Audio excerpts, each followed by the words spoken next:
就算是真实发生的事儿，但过了这么多年，他应该也不记得了吧？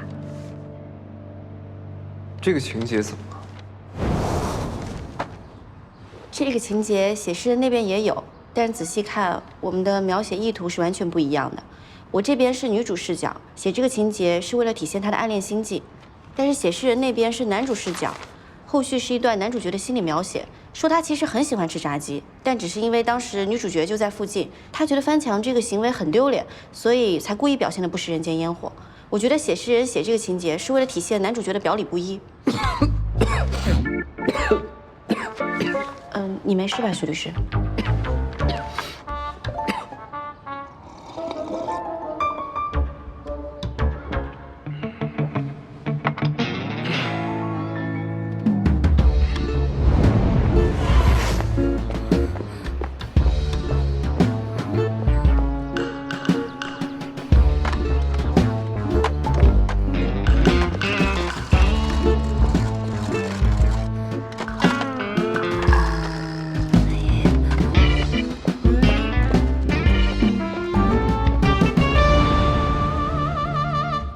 所以，后来把梯子还回去了，你有挨罚吗？他问的是我，不是书里的女主。难道他已经看过我的微博，知道这是我的亲身经历啦？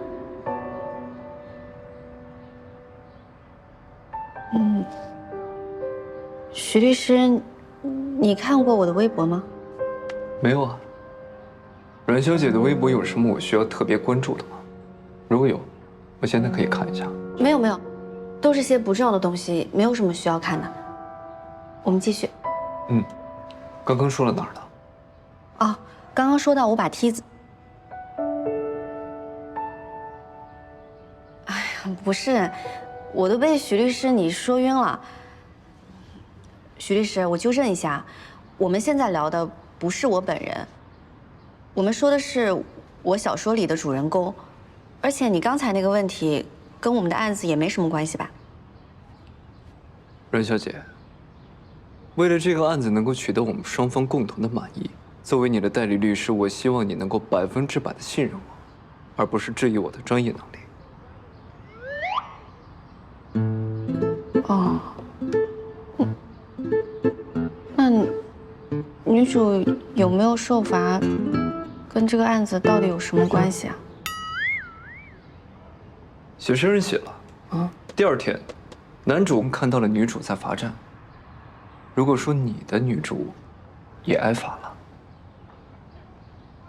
幸好我觉得女主太惨了，所以没把这段写进去。徐律师，你真是目光如炬，我刚刚差点错怪你了，不好意思啊。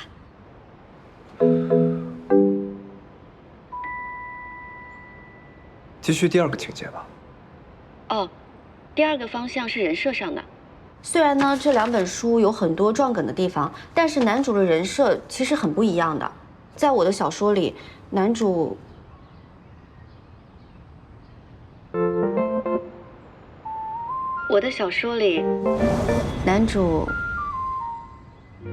安静优雅，成熟稳重，虽然性格高冷，但是内心很温柔，还是很有内涵的学霸。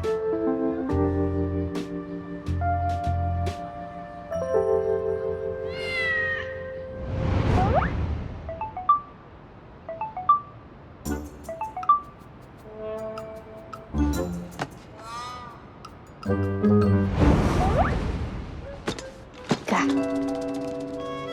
我又把阮玉学姐的小说重新看了一遍，怎么在她那儿你就成了这么一朵高岭之花了呢？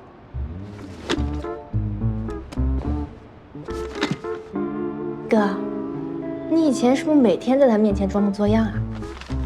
哦，现在看来阮玉学姐应该喜欢那种调调的。哥，你要小心哦，不要人生崩塌哦。你作业太少了。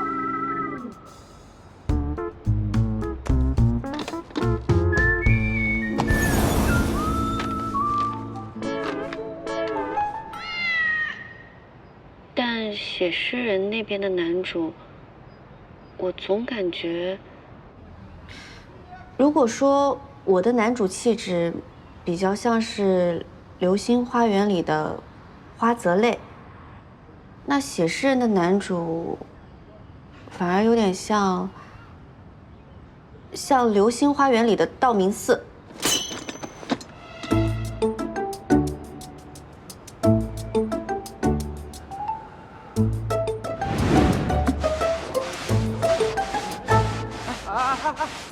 别动啊！这是我给阮玉的。哦，阮玉，又是给阮玉的。这个给阮玉的。这个阮玉天天来追啊，那必须。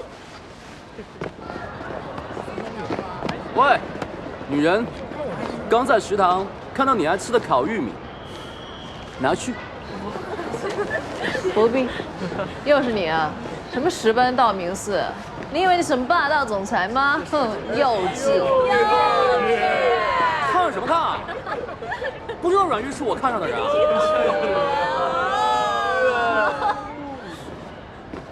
我没有把你告到老阮面前，已经很给你面子了。你要是再对我死缠烂打，打扰我学习，咱们就教导主任办公室见。阮玉。还有，道明寺了不起啊？我喜欢的是花泽类。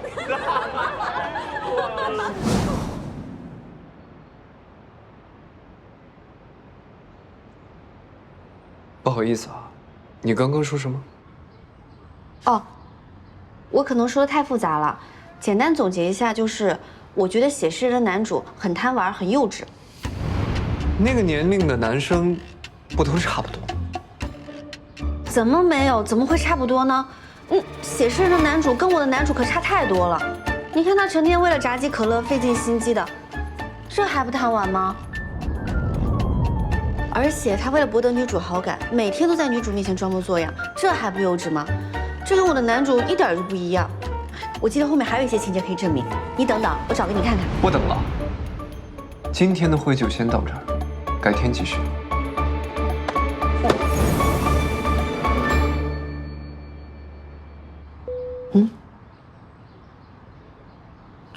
这么突然就挂了吗？怎么好像还有点生气啊？我说的又不是他。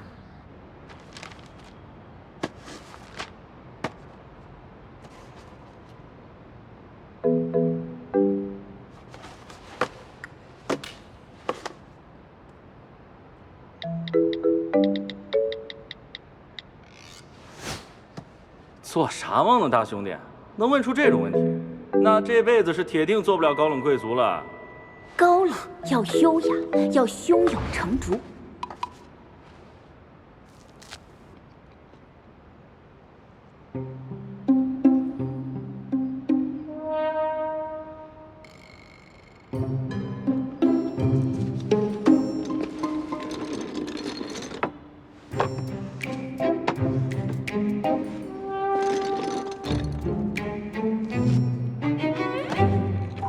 这么高冷吗？